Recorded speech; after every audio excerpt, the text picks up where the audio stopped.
उधर मध्य प्रदेश के जबलपुर में तो गजब ही हो गया है। यहां घोटालेबाजों ने गाय के गोबर और गौमूत्र को भी नहीं छोड़ा है। जबलपुर में रिसर्च और प्रशिक्षण के नाम पर 3.5 करोड़ से ज्यादा के घोटाले का पता चला है। आरोप है कि करीब 3.5 करोड़ रुपए की रकम से जिम्मेदार अधिकारी ऐश करते रहे।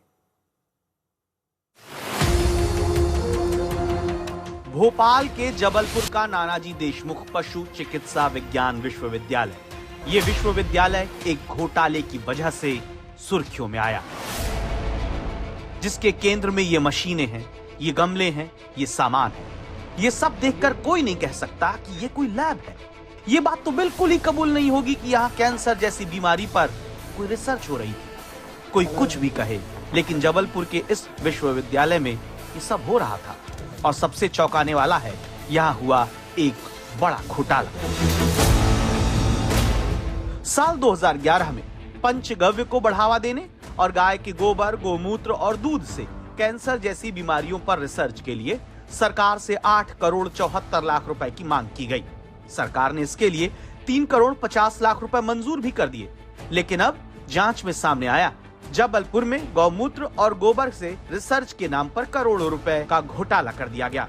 3.5 करोड़ से ज्यादा सरकारी रुपए भ्रष्टाचार की भेंट चढ़ गए। पशु चिकित्सा विश्वविद्यालय में जो पंचगव्य स्कीम थी, उसके संबंध में कलेक्टर महोदय द्वारा जांच तो मुझे सौंपा गया था और जांच के दौरान ये पाया गया कि 3 करोड़ 50 लाख पंचगव्य योजना हेतु स्वीकृत किए गए थे। उस पंचगव्य योजना में 1 करोड़ 92 लाख की मशीनें खरीदना पाया गया और कुछ ऐसे मदों में भी खर्च कर दिए गए जो कि पंचगव्य योजना के तहत नहीं थे, जैसे कि वाहन खरीदी 7 लाख 38 हजार की एक वाहन खरीदा गया। पेट्रोल डीजल में भी 2,93,000 खर्च किया गया। वाहन मरम्मत में भी 2,76,000 खर्च किए। वाहन चालकों के कंटिजेंसी के भुगतान के लिए भी 2,22,000 खर्च किए। इस प्रकार ये जो खर्चे थे पंचगव्य योजना में ये निर्धारित नहीं किए गए थे। जांच टीम जब पंचगव्य योजना की स्लैब में पहुंची तो उसे पूरी कहानी समझ में आ गई, क्योंकि जहां पर पंचगव्य योजना के तहत गाय के गोबर से अलग अलग उत्पाद तैयार किए जाने थे, कैंसर जैसी गंभीर बीमारी पर रिसर्च का दावा किया गया। उस लैब की हालत किसी खंडहर जैसी मिली।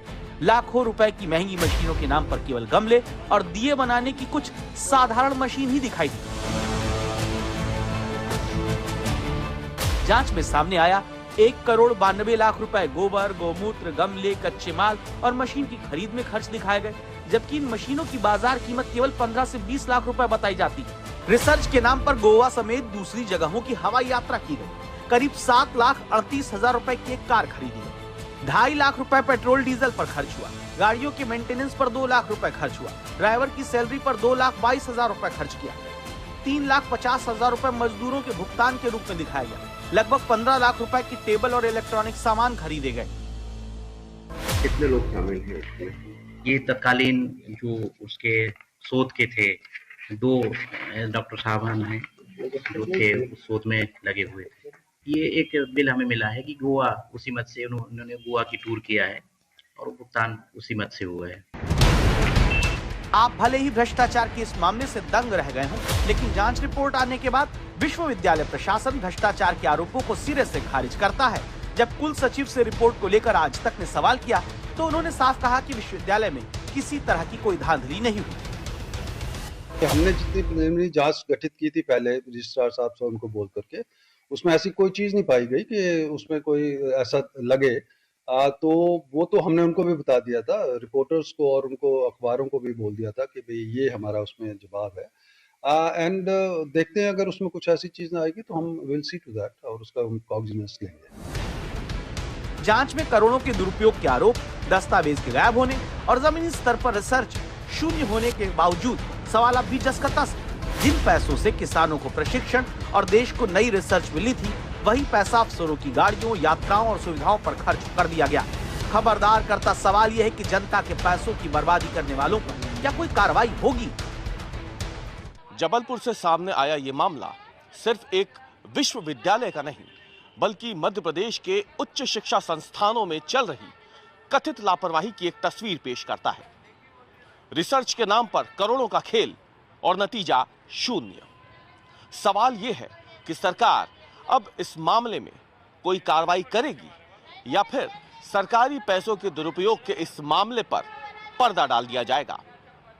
जबलपुर से धीरज शाह के साथ रवीश पाल सिंह, भोपाल, आज तक।